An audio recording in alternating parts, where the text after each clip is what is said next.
Niina ja edustan Sportsintoparkkia, eli tuttavallisemmin Sparkkia.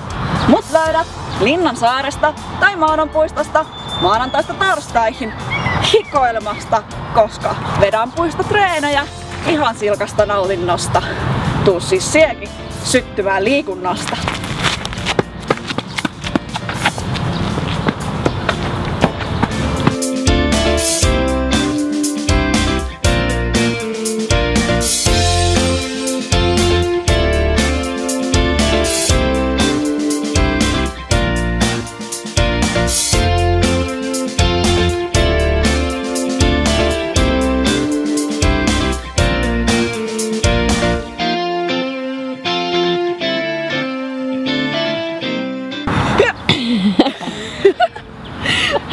Tosi realistinen näkyy.